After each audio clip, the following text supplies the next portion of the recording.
Intelligence की जो समस्या उत्पन्न हो गई वो ये हो गई कि हम पूरा का पूरा पश्चिम की ओर देखने लगे।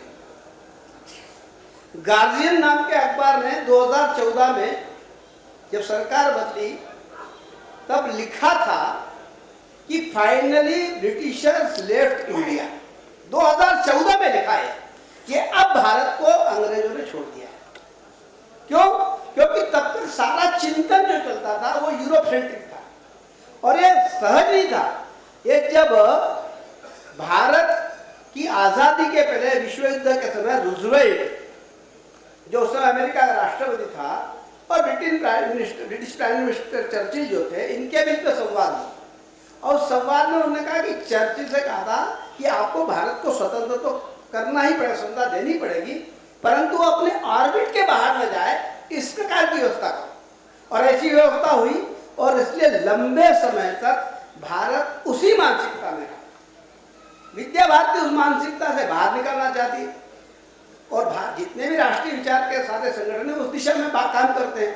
और इसलिए प्रारंभ से 1952 से ही हमने आग्रह किया कि शिक्षा ये संस्कृति केंद्रित होनी चाहिए, संस्कृति प्रेरित होनी चाहिए। और आग्रह हमारा ये भी है कि मातृभाषा के माध्यम से होनी। आज मजबूरी कुछ चल रहे होंगे अंग्रेजी माध्यम के, परंतु मातृभाषा के माध्यम से होनी। दुनिया भर में जितने भी देशों ने प्रगति किया, कोई भी नाम गिन लो, अमेरिका गिन लो, फ्रांस गिन लो, रशिया गिन लो, चाइना गिन लो, जापान गिन लो, जर्मनी गिन लो, केवल अमेरिका और ब्रिटेन अंग्रेजी माध्यम पढ़ते हैं, बाकी कोई अंग्रेजी माध्यम में नहीं पढ़ता। सब अपनी मातृभाषा पढ़ते हैं। इजराइल जैसा देश जो 1948 में बना और जिसकी भाषा मृत थी, उसकी भाषा खत्म हो गई थी एक प्रकार से, उस भाषा में उन्होंने पढ़ाई शुरू की और आज भारत से कई गुना ज्यादा नोबेल पुरस्कार हिब्रू भाषा में पढ़े हुए इजराइल के लोगों ने जीते।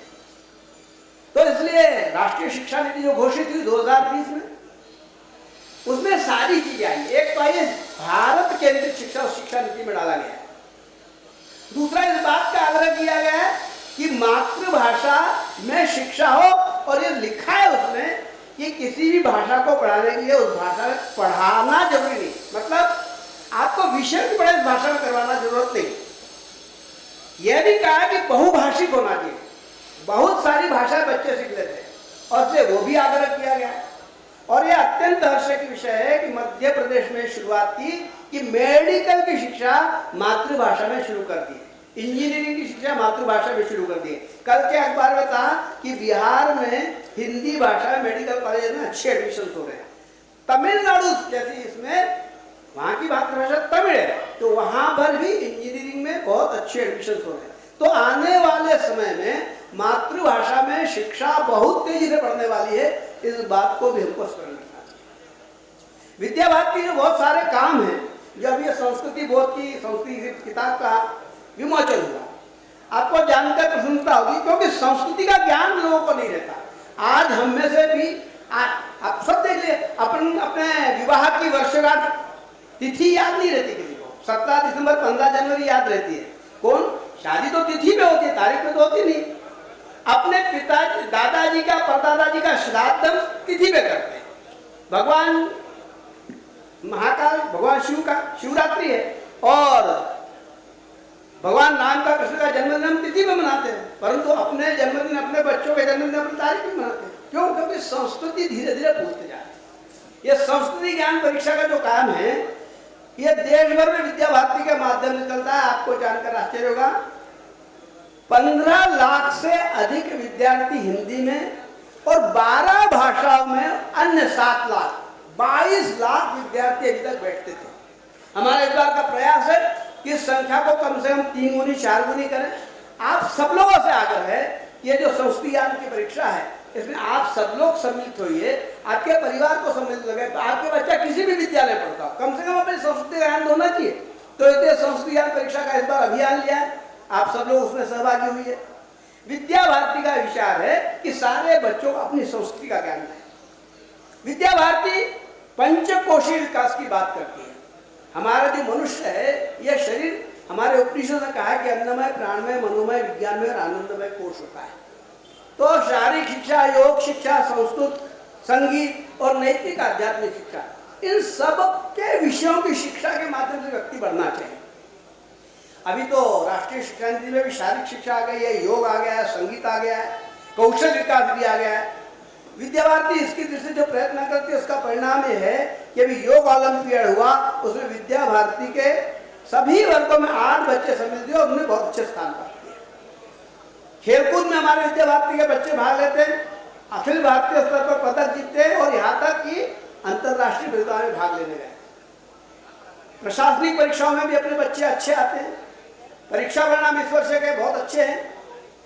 कई प्रांतों में, उड़ीसा का मैं बता सकता हूँ, यहाँ मध्य प्रदेश का हिस्सा नहीं रहा, 99.5% बच्चे वहाँ के उत्तीर्ण हुए। तो ऐसे परीक्षा परिणाम भी हमारे विद्यालयों के रहते हैं, तो एकेडमिक दृष्टि से भी बहुत अच्छा है। एक और प्रयत्न हम कर रहे हैं कि जो गैर व्यावसायिक स्तर पर शिक्षण के क्षेत्र में काम करने वाले राष्ट्रीय विचार के संगठन हैं, उनको हम एक साथ जोड़ना चाहते हैं। और इसलिए दिल्ली में इस वर्ष ऐसी एक कार्यशाला हुई जिसमें देश भर के 26 ऐसे संगठन जो कम से कम 4-4, 5-5 प्रांतों में काम करते हैं और जो व्यावसायिक दृष्टि से काम नहीं करते, ऐसे संगठनों के प्रमुख 2-2, 3-3 लोगों का एक कार्यक्रम हुआ दिल्ली में। इस कार्यक्रम में सबका मन बना कि भाई हमको इस राष्ट्रीय विचार को पूरे देश भर में लेना चाहिए और इसलिए आगे भी इस दृष्टि से हमारा काम होने वाला है। तो इस प्रकार के जो राष्ट्रीय विचार के लोग हैं, राष्ट्रीय विचार के काम करने वाले संगठन हैं, उनके माध्यम से इस काम को और आगे बढ़ाने की हमारी योजना है। कौशल विकास की दृष्टि से विद्या भारती प्रयत्न कर रही है कि आने वाले समय में विद्या भारती का एक अलग से सर्टिफिकेशन का कोर्स प्रारंभ हो। इसकी दृष्टि से कौशल विकास मंत्रालय में बात चल रही है और ऐसा लगता है कि कोई 4-8 महीने में इस दृष्टि में हम आगे बढ़ जाएंगे। तो आप सब लोगों का सहयोग इस सारे कामों में मिलना चाहिए, सब प्रकार का सहयोग मिलना चाहिए। ये भवन जो बनने वाला है, जैसे बताया, सब समाज के सहयोग से, सब समाज को लिए साथ में हम आगे बढ़ते हैं, तो आपका सबका सहयोग सब प्रकार के काम उनको मिलता है, आगे ही बढ़ते चलते हुए मिलता रहेगा। बाकी विद्या भारती का आपको जो भी मैंने जैसे कहा कई क्षेत्र है, जैसे सीधे हम विद्यालय में शायद नहीं पढ़ते हूँ तो ये संस्कृति बहुत परीक्षा है, इसमें सहभागी हो सकते हैं, अन्य सारे चीज़ों में भी अपना समय दे सकते हैं। आपका सबका सहयोग हमको मिलता रहे, इतनी प्रार्थना करते हुए मैं अपनी वाणी को विराम देता हूँ। धन्यवाद। कार्यक्रम में समापन की ओर हो रहा है। श्री अखिलेश जी मिश्रा, माननीय प्रांतीय संगठन मंत्री, विद्या भारती मालवा प्रांत से अनुरोध कर रहा हूँ कि वे आकर अपने अध्यक्षीय उद्बोधन से हमें कृतज्ञ करें। आदरणीय भाई साहब। प्रचारक ही एक ऐसा प्राणी जिसको कुछ भी बना दो, अध्यक्ष बना दिया आज। मंच पर विराजित पूज्य संतद्वय पीर जी महाराज, श्यामगिरी जी महाराज जी, दोनों के चरणों में वंदन करता हूँ। हमारे इस मध्य प्रदेश के मुखिया माननीय मुख्यमंत्री डॉक्टर मोहन जी यादव और हम सबके मोहन जी, हम सबके तो मोहन जी हैं, हमारे विद्या भारती अखिल भारतीय शिक्षा संस्थान के अखिल भारतीय सह संगठन मंत्री श्री राम जयरावकर जी, क्षेत्र के माननीय अध्यक्ष श्री विवेक जी सेंडे जी और हमारे लोकप्रिय सांसद श्री अनिल जी फिरोजिया जी और मेरे सामने विराजित विद्या भारती के स्नेह प्रेम को बरसाने वाले आत्मीय कार्यकर्ता बंधु भगिनी, आप सबको नमस्कार करता हूं। आप सबका धन्यवाद करता हूं कि आप इस कार्यक्रम में पधारे। निश्चित रूप से विद्या भारती के प्रति जो आपका प्रेम है या सरस्वती शिशु मंदिर के प्रति जो आपका प्रेम है वो इस बात को दर्शाता है कि विद्या भारती के आमंत्रण पर आप सब पधारे हैं। निश्चित रूप से आज का कार्यक्रम दिव्य और भव्य है।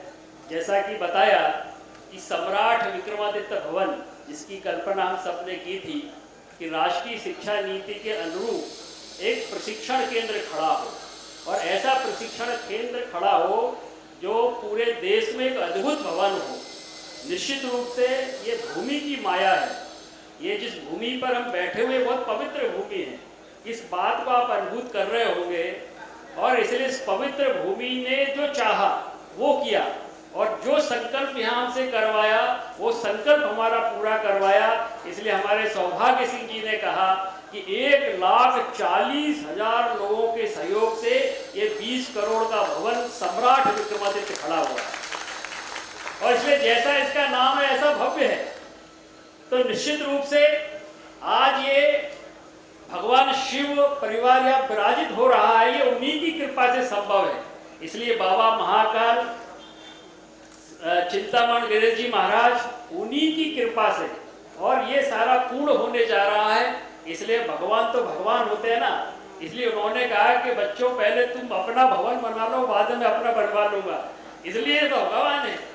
और इसलिए बाबा भोलेनाथ साक्षात महाकाल अपने शिव परिवार के साथ, बाबा चिंतामण गणेश जी के साथ यहाँ विराजित हुए हैं।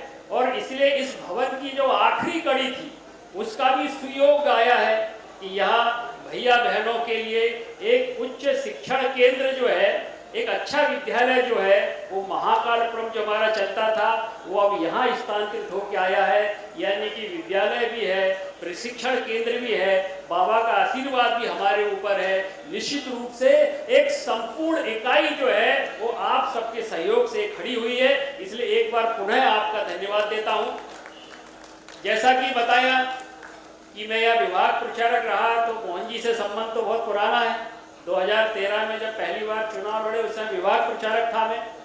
तो निश्चित रूप से जैसा वक्ताओं ने कहा कि मोहन जी को कहा जाए कि भाई सम्राट विक्रमादित्य, मैं जब उज्जैन में आया तो सम्राट विक्रमादित्य का जब मैंने वो कार्यक्रम देखा तो मुझे लगा कि वास्तव में सम्राट विक्रमादित्य को जीवित करने वाले, उज्जैन के अंदर पुनर्जीवित करने वाले डॉक्टर मोहन जी यादव हैं। और इसलिए जब मैं बातचीत करते थे हम लोग 2013 से पहले भी कई बार मिले विभाग प्रचारक के नाते, तो जैसा कि उल्लेख किया कि उज्जैन का वास्तु कैसे ठीक होगा, तो उज्जैन का चूंकि नैऋत्य कोण खाली पड़ा था, हम जब बैठे सब नैऋत्य कोण है, और इसलिए नैऋत्य कोण जब तक नहीं भरेगा जब तक उज्जैन का वास्तु ठीक नहीं होगा। इसलिए आप देख रहे हैं कि जैसे ही सारे निर्माण कार्य प्रारंभ हुए और निश्चित रूप से